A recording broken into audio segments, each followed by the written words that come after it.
Muy buenas noches. La Benemérita Sociedad de Geografía y Estadística del Estado de Jalisco les da la más cordial bienvenida a esta sesión académica del martes 30 de abril del 2024, por ser también el Día del Niño hoy y de las niñas, porque ahora hay que mencionar las dos, los dos sexos, porque si no se nos siente todo el mundo, ¿verdad? Pero ya saben ustedes que todo está incluido con las mujeres también. Me da mucho gusto que esté también un niño aquí presente, vamos a escuchar la presentación y a ver la presentación del libro Travesuras en el Edificio, con la participación de los maestros don Alfredo Tomás Ortega Ojeda y de don Roberto Pulido. Así que le doy la palabra a nuestro secretario, el geógrafo Carlos Alberto Zaraco Álvarez. Gracias. Buenas noches. Me permito presentar a quienes nos acompañan en el presidium. Nos acompaña el maestro Alberto Ortega Solís, presidente de esa institución. El maestro Alfredo Tomás Ortega Ojeda, consocio y autor del libro. El maestro Roberto Pulido, ilustrador y comentarista. Y su servidor, el geógrafo Carlos Alberto Zaraco Álvarez, secretario general. A continuación, daré lectura a la síntesis curricular de nuestros participantes.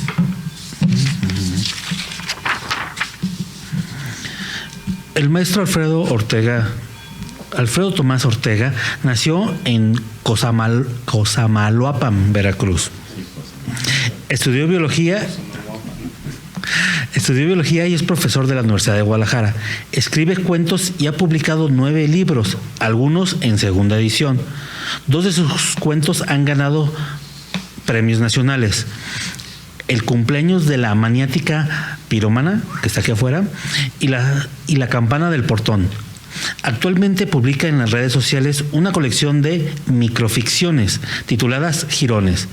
Entre sus cuentos infantiles se incluyen Yo no quiero ir en tren, Fantasmas de Marifer y El esqueleto de Judith, que se incluye en este volumen con otros 2 cuentos protagonizados por la pandilla del edificio. Cedo el uso de la palabra. Maestro, por favor. Entonces vamos a pasar a Eduardo. Ah, sí. Eduardo. Vamos. Pero vamos a pasar allá abajo, ¿no? Para ver las ilustraciones.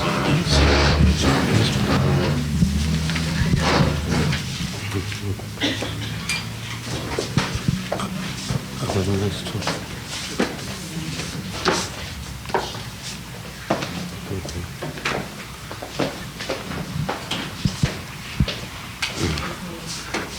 Perdón, gracias.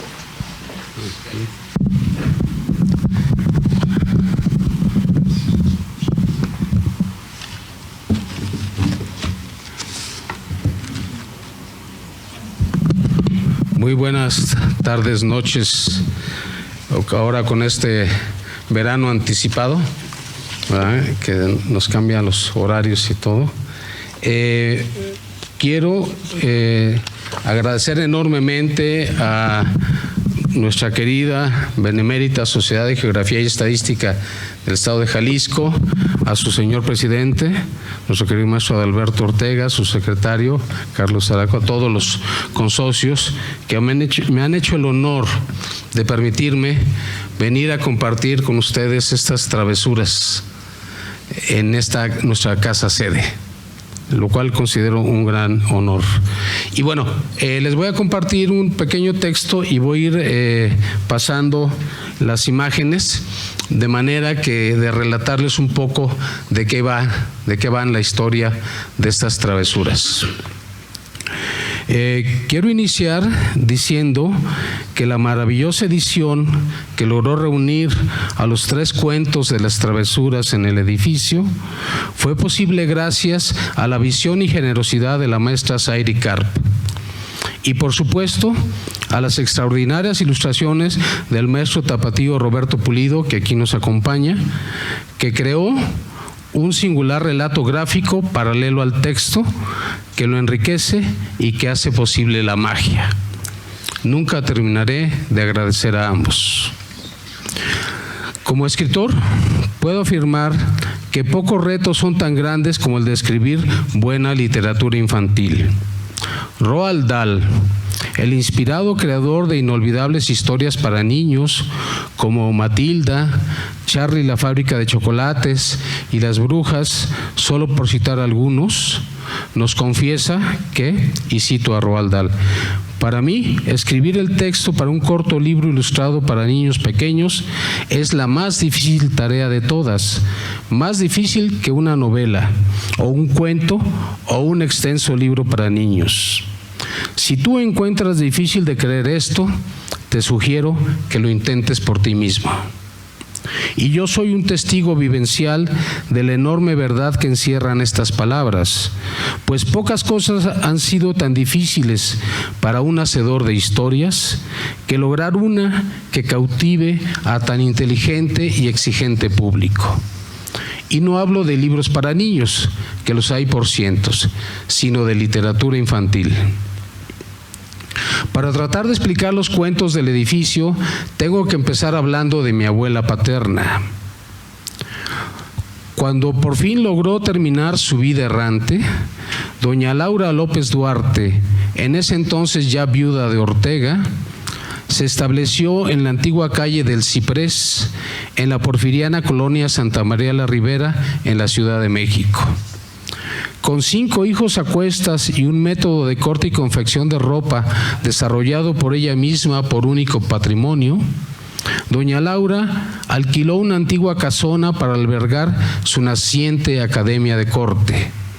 Por las noches, las mesas de trabajo eran despejadas para convertirse en camas para mi padre y sus hermanos. Pero el tiempo, el talento y la infatigable perseverancia de mi abuela permitieron que la academia prosperara y que un día pudiese mandar construir un edificio en el predio marcado con el número 192 de la calle de Ciprés, cuyo segundo piso alberga todavía a la academia Mi Corte Universal. Este ahora viejo edificio, que además se llama Alicia, guarda todavía mis primeros recuerdos de la infancia. De hecho, mi tía Licha, hermana de mi padre, cuyo nombre lleva el edificio, ocupa un lugar especial en estas travesuras. Con su corredor a cielo abierto, sus patios escondidos, sus oscuras escaleras y sus azoteas llenas de rincones maravillosos, siempre me ha parecido un lugar mágico. Y a pesar de las evidencias que la vida adulta nos arroja en la cara, mis fantasías de pequeño infante siguen prevaleciendo cuando pienso en el vetusto y querido edificio. ¿Será por eso? No lo sé, que siempre quise escribir un cuento que transcurriera en sus patios, pasillos y azoteas. Y por alguna razón, de esas que no necesitan explicación alguna, siempre supe que la protagonista del cuento soñado sería una niña. Al final fueron 2, Paulina, mi sobrina, y mi hermana Citelina. Y en vez de un cuento resultaron 3, los necesarios para contar estas travesuras. Disculpando la extensa pero necesaria introducción, les haré una breve reseña de mis travesuras, ayudado por las magníficas ilustraciones del maestro Roberto Pulido. Quiero aclarar, si se me permite, que he compartido previamente este pequeño texto con el maestro Pulido, pues él es sordo sin remedio y no puede oír lo que estamos hablando, pero conoce mejor que yo mis travesuras. Como podemos ver en esta hermosa ilustración, la historia comienza con Pau, una niña delgadita que vive en uno de los departamentos del segundo patio del edificio. Aclaro que este segundo patio solo existe en mis recuerdos de infancia, pero no en el edificio real. Lleno de macetas y de las hermosas flores que cultiva la viuda Méndez. Aquí podemos ver a la viuda Méndez regando sus macetas, siempre con los zapatos mojados. Lleno de esas hermosas flores, pero la viuda Méndez no permite que nadie las toque. Y por ello, Es la razón por la que allí no se puede patear una pelota, ni mucho menos andar en bicicleta. La pobre Pau se aburre mucho en sus tardes, pues allí solo vive otro niño con quien los papás de Pau le permiten salir a jugar, Chavo. Pero el problema de Chavo y de Pau es que él solo sabe convivir con su computadora, en la cual se vive jugando videojuegos cada minuto que le deja libre la escuela y los deberes. Hago un pequeño paréntesis para explicar que el primer patio del edificio permanece cerrado para todos, pues es el hermoso jardín de rosas de la señora, así, con mayúsculas, como todos conocen a la dueña del edificio y de quien se dice guarda un misterioso secreto, que ya veremos más tarde. Los papás de Pau adoran a su princesa y la colman de regalos, pero ambos tienen vidas ocupadas, motivo por el cual después de comer salen a sus asuntos. Y Pau pasa las tardes solitaria, cuando no se resigna a ir a jugar a casa de Chavo. Una tarde, Pau se encuentra tan aburrida que se anima a asomarse al tercer patio, donde vive la pelusa o gentuza, como les dicen sus papás, y a donde ella tiene estrictamente prohibido siquiera acercarse. Al verla, los niños del tercer patio inmediatamente le invitan a patear la pelota, y así comienzan las tardes de juego felices de Pau, sin que sus padres lo sepan. Bote pateado, las traes, bebe leche, escondidas y muchos más. Pero una tarde sucede algo delicado. Los chiquillos se encuentran jugando en la azotea, lo que está definitivamente prohibido. Y siempre provoca el enojo del señor Pachis, un vecino cascarrabias. Ya lo pueden ver ahí. Bueno, por un lamentable accidente, el más travieso de los niños, a quien todos llaman el Pato, tras un enorme estallido, sube al cielo montado en un tanque de gas. ¿Y qué pasa cuando la gente sube al cielo? Pues deja de estar en la tierra, ¿verdad? Bueno, así termina el primero de los cuentos que el maestro Felipe Garrido bautizó como El Pato Cabalga. Y a partir de aquí inicia el segundo, que por cierto su título es precisamente El secreto de la señora, en razón de los chismes que corrían en el edificio sobre la dueña, ¿verdad? Como pueden ver en esta ilustración maravillosa, después de lo del pato, llega al edificio un nuevo y terrible administrador que manda pintar en la barda del tercer patio un enorme letrero que dice prohibido jugar. El oscuro administrador, quien por cierto es sobrino de la señora, para la imaginación de Pau es un hechicero malvado que convierte al edificio en una sórdida prisión y además incrementa las rentas. Pau vuelve a los días de su gran aburrimiento.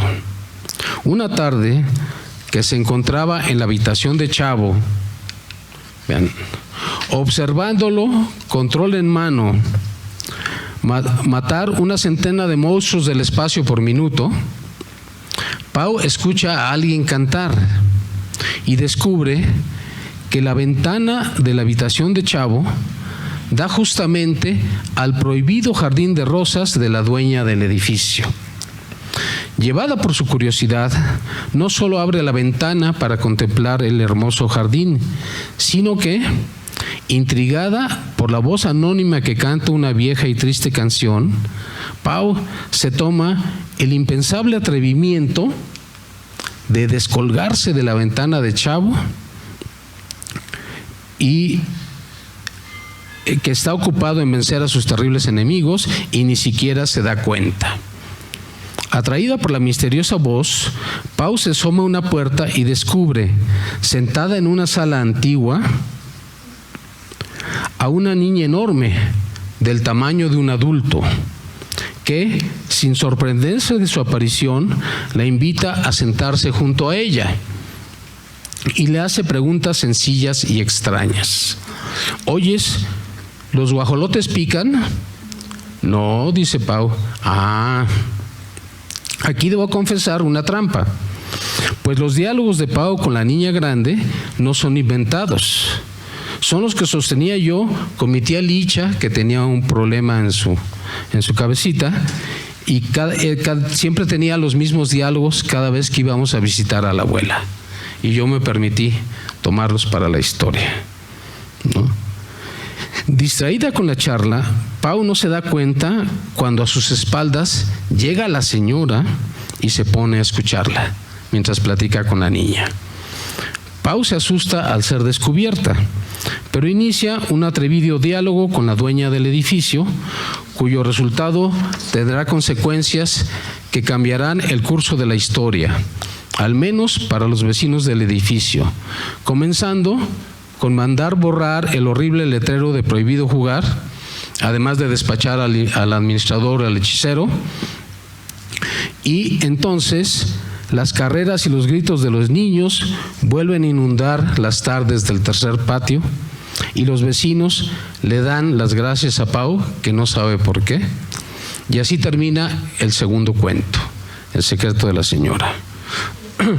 Pasamos al tercero y bueno, tiempo después, no sabemos si semanas o meses, los niños del tercer patio deciden organizar un club secreto en un rincón de la azotea, al cual bautizaron con el nombre del Club del Tinaco.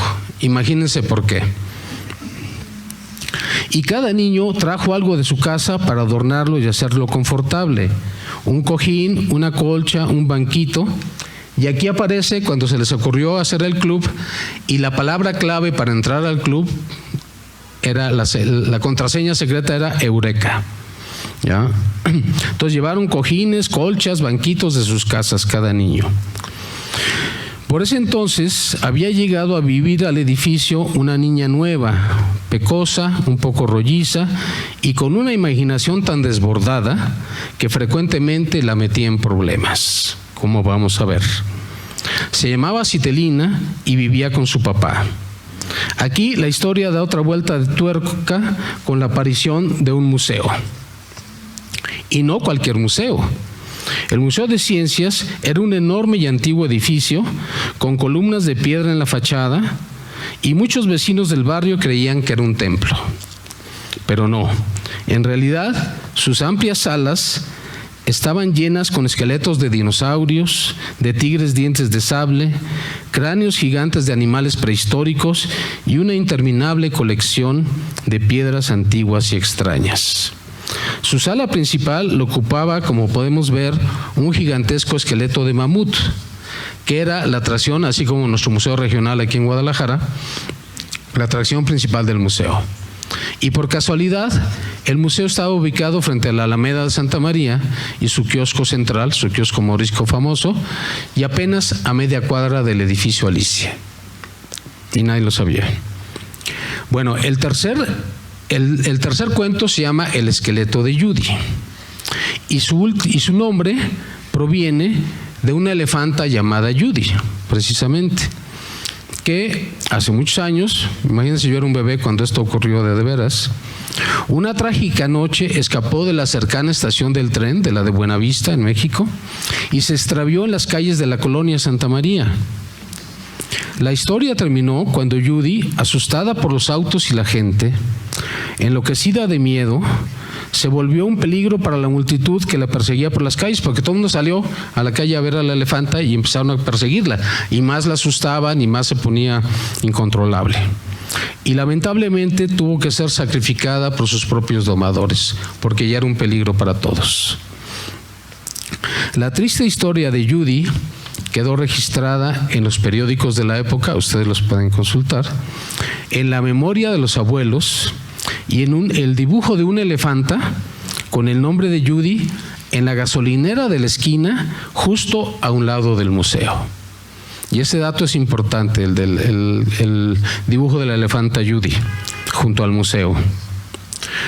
¿Por qué? Porque una visita del Colegio de Citelina al museo y su esqueleto de mamut, aquí vemos a Citelina con el director del museo recorriendo,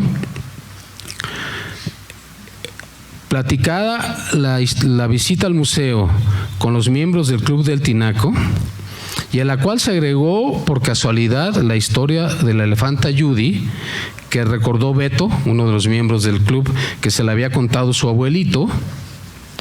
Un error aritmético, pues no es lo mismo 100 que 100.000 años, ¿verdad? Un pequeño error de cálculo. Y la desmedida imaginación de Citelina produjeron una peligrosa combinación que llevó a los chiquillos del club a organizar su propia excursión al museo, a decidir que el esqueleto no era de un mamut, pues tendría que ser en realidad el de la desafortunada elefanta Judy. Y comandados por Citelina y su imaginación, planear cómo podría el Club del Tinaco extraer del museo el enorme esqueleto para darle cristiana sepultura, para que su alma elefanta al fin pudiera descansar en paz. A partir de allí se desencadena una serie de acontecimientos que conducirán a, entre otras cosas, un funeral en una jardinera de la Alameda de Santa María y a la lamentable desintegración del Club del Tinaco, cuando las mamás del edificio descubrieron dónde estaban sus cosas perdidas. Y ya no digo más. Cierro este cuento recordando a todos que los mayores regalos de la infancia son la imaginación y la fantasía, que todos tenemos una pequeña travesura que confesar, si nos preguntan. Y citando nuevamente a Roald Dahl, él decía: por encima de todo, les imploraba alguna vez a sus lectores, observen con ojos asombrados el mundo entero a su alrededor, porque los más grandes secretos están siempre escondidos en los lugares menos pensados. Y aquellos que no creen en la magia, nunca los encontrarán. Y los invitamos a no dejar de ser niños. Muchas gracias.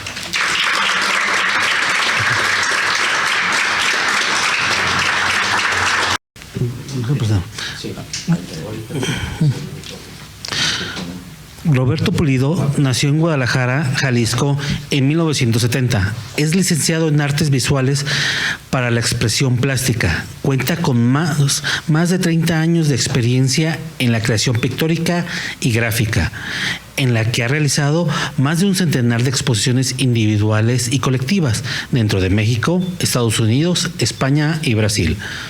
Su obra forma parte del Museo de las Artes de la Universidad de Guadalajara y de colecciones privadas en México y en el extranjero. Por eso me permito cederle el uso de la palabra al maestro Roberto Pulido, ilustrador de este libro, para sus comentarios.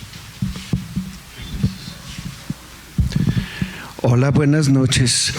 Mi nombre es Roberto Pulido, soy tapatío y me he dedicado a la pintura desde hace 30 años aproximadamente.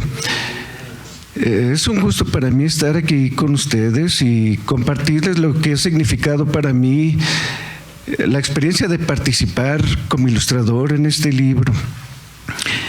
Bueno, como comentaba el maestro Alfredo, yo soy sordo, pero yo no nací sordo.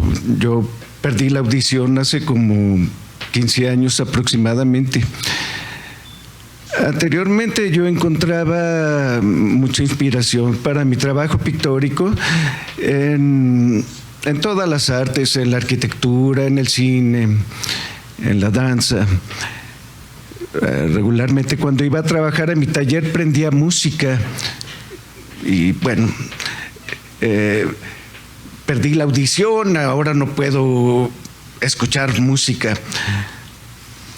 Pero afortunadamente puedo leer. Fue a los inicios de mi problema auditivo cuando empecé a preocuparme por por la comunicación en general. Me empecé a interesar por todos los tipos de lenguaje y afortunadamente encontré en la literatura una veta de información, la cual me daba muchos elementos para continuar mi labor pictórica. Hace como 5 años, más o menos, tuve la fortuna de ser invitado a ilustrar un libro gracias al maestro Alfredo.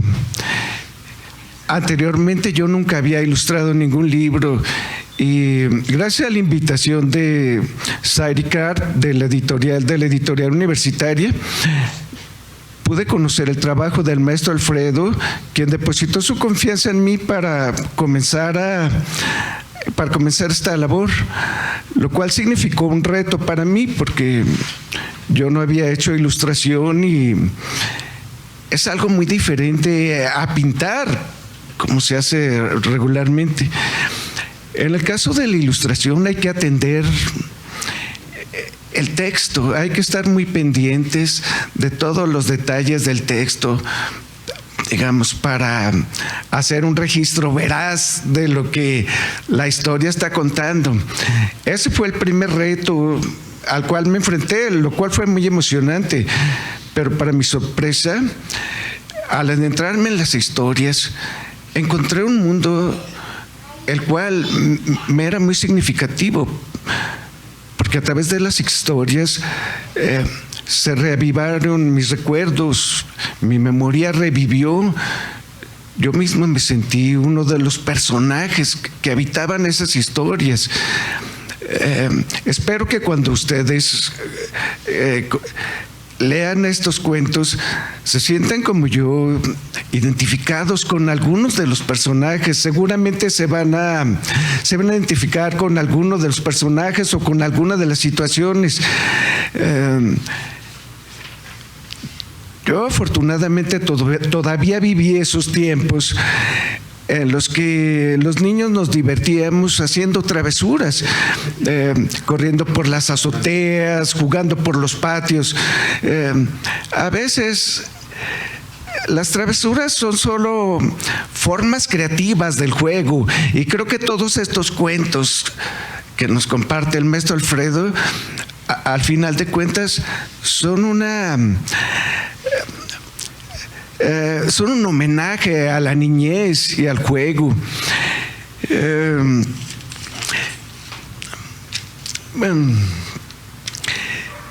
Creo que es importante destacar que ese mundo que se narra en esas historias es un mundo que se ha ido perdiendo.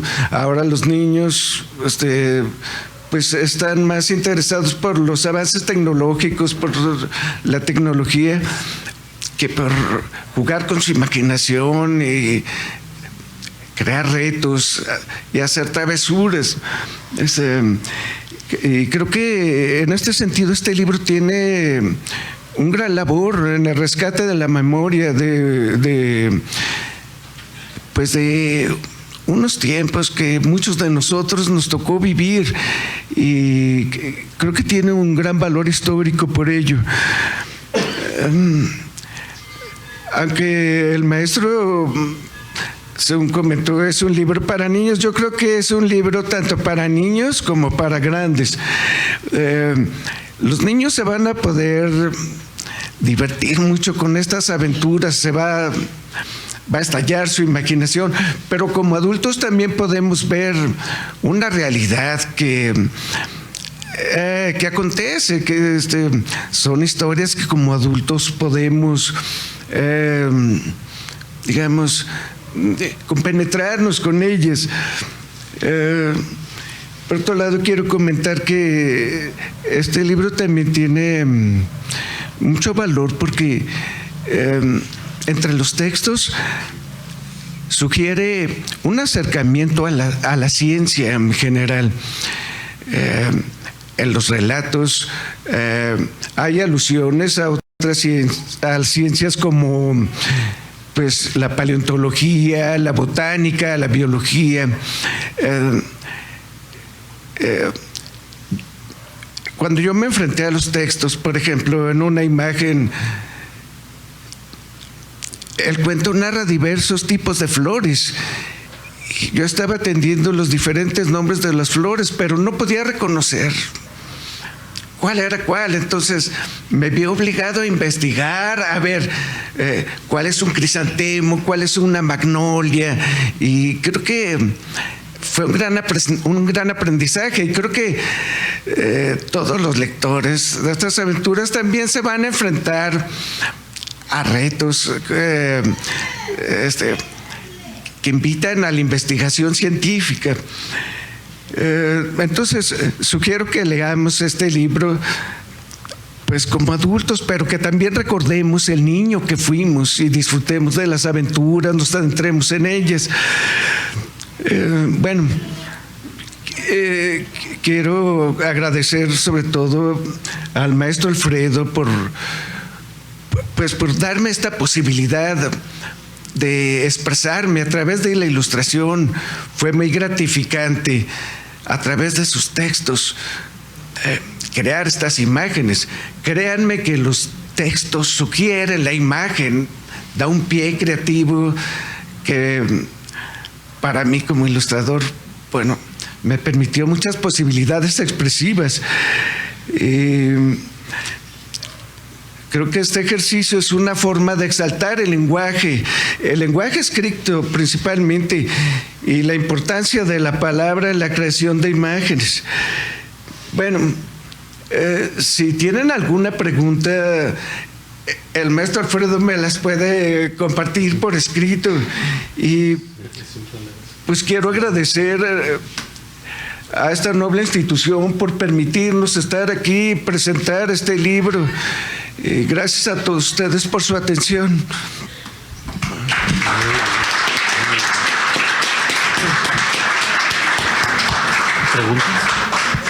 Preguntas.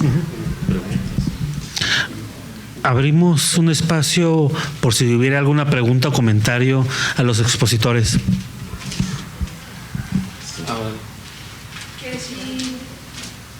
Que si las ilustraciones originales, ¿qué técnica utilizó para hacerlas? De las ilustraciones, dices, Diego, sí. Espérame.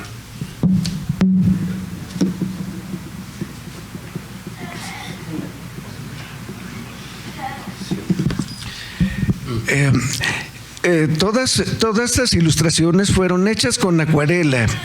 O sea, conforme iba leyendo los textos, primero hice algunos bocetos, y cuando ya tenía clara la idea, la ejecución fue con acuarela sobre papel. Todas son con acuarela. Sí, y es difícil, Muy difícil. Muy difícil la acuarela de ese tamaño. Bueno, igual si alguien nos quiere compartir una travesura de infancia, bienvenidas. ¿Alguna otra pregunta? Bueno, yo no tengo preguntas, yo tengo más bien una gran impresión de esta obra, de una de las obras del maestro Ortega Alfredo, que nos conocemos pues a través de nuestra alma mater, la Universidad de Guadalajara, y que ahí lo conocí sobre todo cuando fue rector en Autlán, ¿verdad? Del sur, La costa sur. de la costa sur, o sea, del Centro Universitario de la Costa Sur. Y su obra pictórica, su obra literaria es muy interesante. Es algo que impacta, por como lo escucharon ustedes vieron cómo se expresa, y cómo se expresa, escribe, que eso también es interesantísimo, porque, bueno, y luego que él selecciona a una persona como Roberto, que bueno, es impresionante el que él ya no escucha nada. Yo, por ejemplo, también tengo, producto de una caída de un caballo, jugando polo, me lastimé que me vino a resultar después el problema que tengo en la audición, pero que yo sí escucho, ¿verdad? Pero es impresionante que él, obviamente, ahora se ha refugiado en la literatura, Roberto.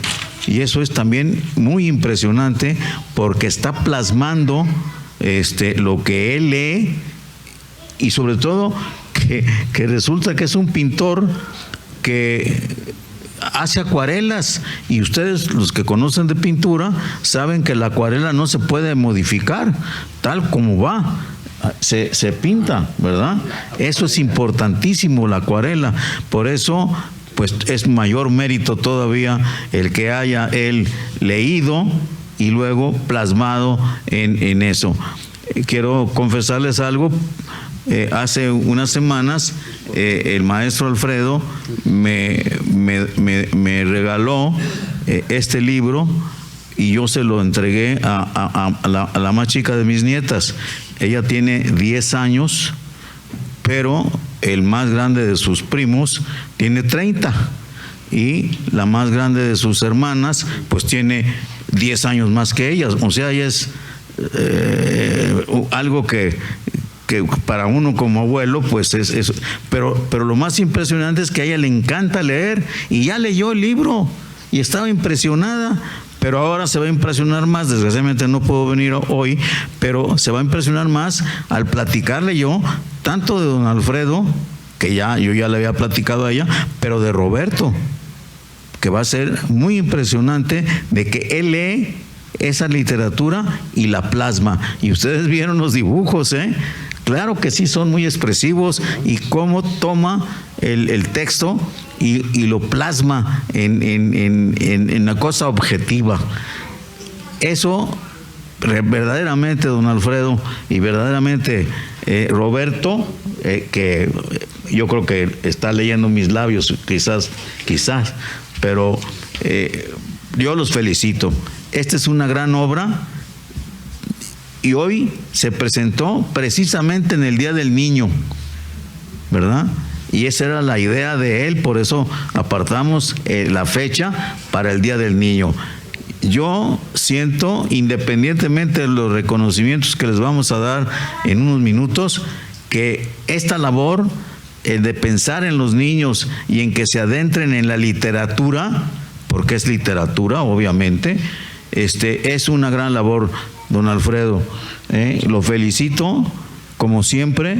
Le reconozco su gran valor como escritor, porque además, pues, es un orgullo para Jalisco, pero resulta que él es veracruzano de nacimiento, y le voy a decir algo que no sabe. Los Solís, mi tatarabuelo, mi bisabuelo, por parte de mi mamá, son de Córdoba, Veracruz. Entonces yo tengo media sangre veracruzana y la otra media sangre jalisciense. Mi papá es de Colotlán, y la tierra de don Victoriano Huerta, que ya con un escritor que va a venir el próximo jueves, el próximo jueves, pasado mañana, la semana que entra, creo que es el día 9. El día 9 de mayo va a venir el autor del libro El Indio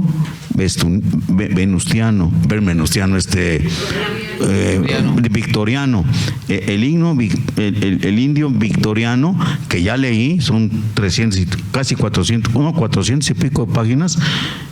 Y la figura de Victoriano Huerta, que la escriben los vencedores, pero que es impresionante, primero porque era un científico, era un gran matemático, era un gran astrónomo y un gran antropólogo, pero sobre todo astrónomo, y eso impresiona, ¿no? Porque la historia porque además él no mandó matar a Madero, al contrario, se sorprendió y dijo: aquí ya perdí y me voy a tener que ir, porque porque él no ordenó eso. Pero en fin, esa es otra cosa. Estoy con ya. Otro cuento. Por eso no quiero hablar. Ese es otro cuento.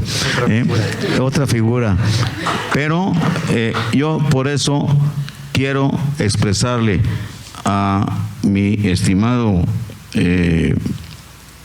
Alfredo y al maestro Roberto Pulido que les voy a entregar a nombre de nuestra Benemérita Sociedad de Geografía y Estadística del Estado de Jalisco los siguientes reconocimientos.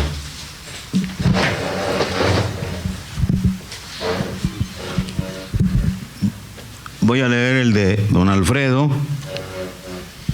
La Benemérita Sociedad de Geografía y Estadística del Estado de Jalisco, Asociación Civil, institución científica y cultural instalada el 27 de septiembre de 1864, la nuestra, porque obviamente 30 y tantos años después acaba de cumplir 191 años la Benemérita, no, esa no es Benemérita, nada más es la Sociedad Nacional de Geografía y Estadística, pero otorga el presente reconocimiento al maestro Alfredo Ortega Ojeda por su participación en las actividades organizadas por esta institución con la presentación del libro Travesuras en el Edificio, misma que se llevó a cabo en las instalaciones de nuestra casa sede, cumpliendo así con el compromiso de presentar un trabajo anual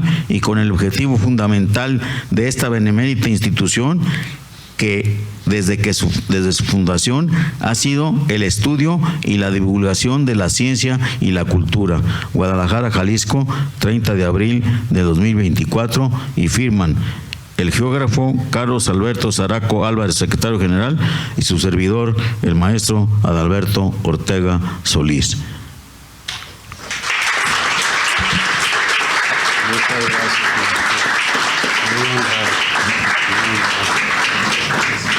Y a nuestro estimado maestro Roberto Pulido, bueno, pues es el mismo texto, pero claro, se lo voy a entregar a él para que lo vea, porque es muy importante para nosotros haberlo conocido y saber de su gran facilidad para interpretar lo que se escribe.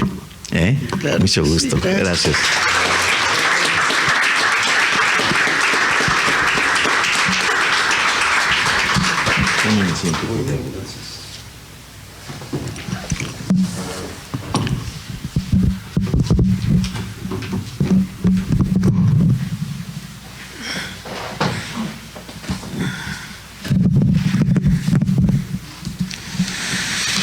Agradecemos la presencia de nuestros expresidentes, la licenciada María del Pilar Sánchez Alfaro y del doctor Eduardo Velasco Briceño. Muchas gracias.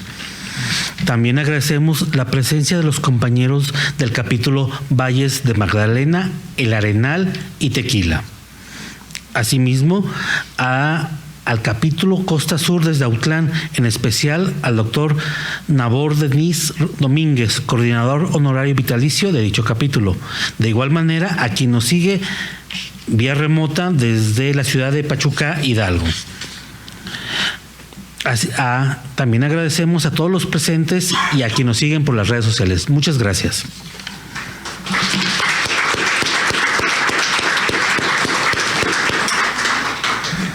Les invitamos a las siguientes actividades.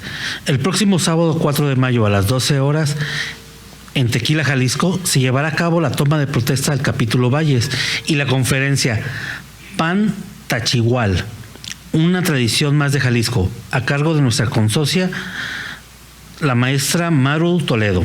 Actividad que se transmitirá a través de nuestra página de Facebook Live.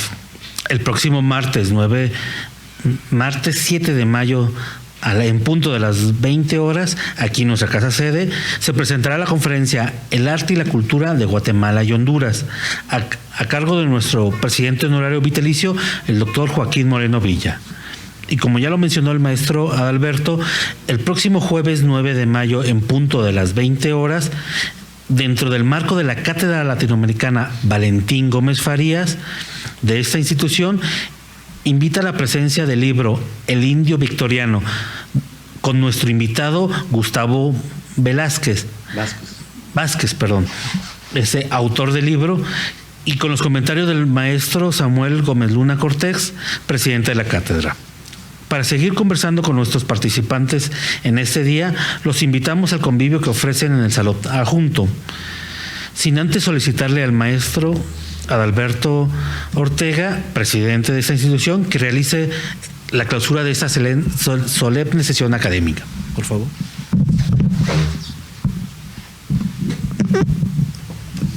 Siendo las 20:47 del día martes 30 de abril del 2024, Día del Niño, clausuro solemnemente esta sesión académica con la presentación de Travesuras en el Edificio, que tuvo gran éxito y obviamente la doy por terminada.